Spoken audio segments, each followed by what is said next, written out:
What's up, boxing fans? Miguel Maravilla here with you, bringing you a recap of this past weekend's pay-per-view as Tank Davis defeated Frank Martin via 8th-round knockout.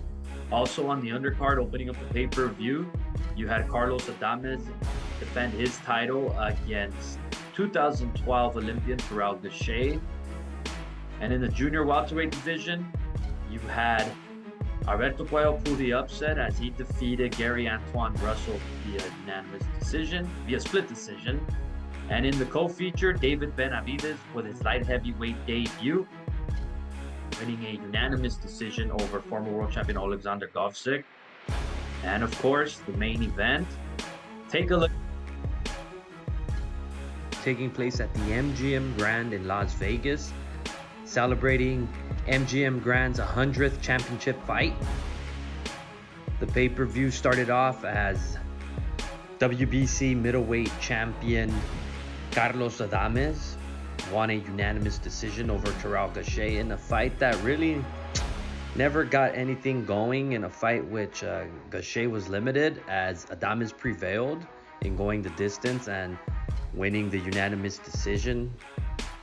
The judges scored the bout 119-109, 118-110, 118-110, with Adames improving to 24-1, 18 knockouts. Gausha drops to 25-4-1 with 12 knockouts. I'd like to see Adames get a fight against a solid, formidable name. Why not give him a Charlo fight? I mean, the PBC stable, they're there. Hey, make that fight happen. Let's give him a big fight. That's it for him. I personally don't see him going outside the PBC stable. I don't see the matchmaking or any of that taking him to fight a formidable 160-pounder. I think they keep it within the PBC realm. We shall see. Undefeated super lightweights Alberto Puello and Gary Antoine Russell squared off for the vacant WBC interim title. It was Russell early on that pressed the action, but Puello was countering effectively throughout the fight. And then towards the second half of the fight, just fought from a distance, used his height, reach to out-hustle Russell in going the distance, as the judges scored it 118-109 for Russell, overruled by the other two judges scoring about 115-112 and 114-113 for Puello, as Puello wins a split decision and wins the vacant WBC interim title, improving to 23-0 with 10 knockouts, handing Gary Antoine Russell his first defeat as he goes to 17-1, 17 knockouts. So Puello has now entered the 140-pound division, making his mark as a champion. What's next for him? Hey, you have, why not take on the newly crowned 140-pound champion in the unification against the Amparo? Why not look for a fight against Haney? There are options for him, but we shall see what happens. PBC matchmaking, let's hope we match him up well.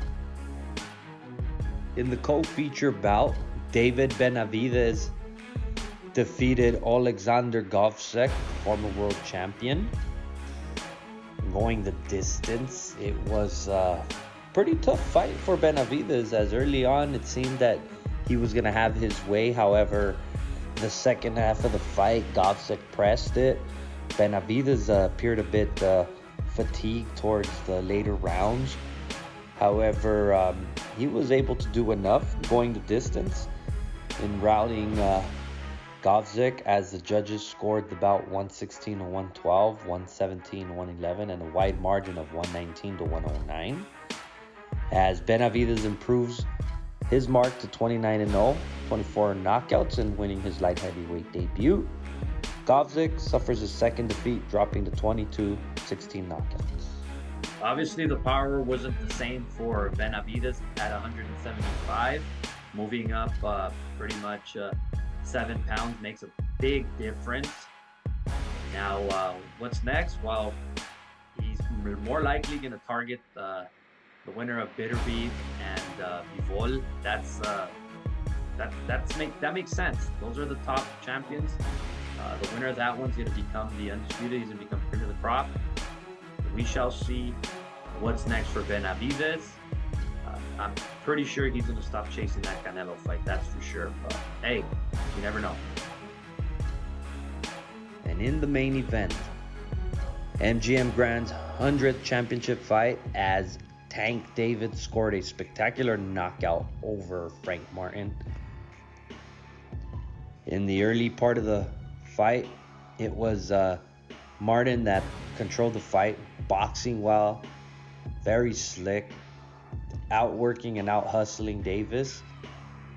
However, Davis began to pressure and basically laid out Martin with a uppercut followed by a left, knocking out Martin as the ref reached the 10 count at 129 of the 8th.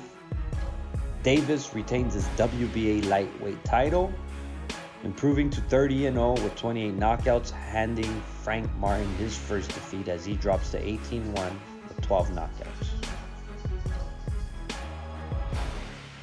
Well, where does Tank go from here? Well, you saw Ryan Garcia pretty much demanding the rematch. There are a lot of viable options for Tank at 135. He pretty much is the cream of the crop there. He is the cash cow at 135.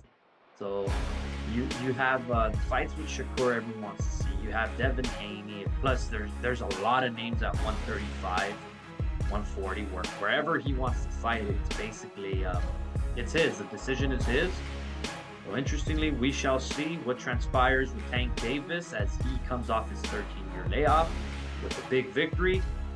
Let's hope he doesn't take a huge layoff now. But can't wait to see him back in action.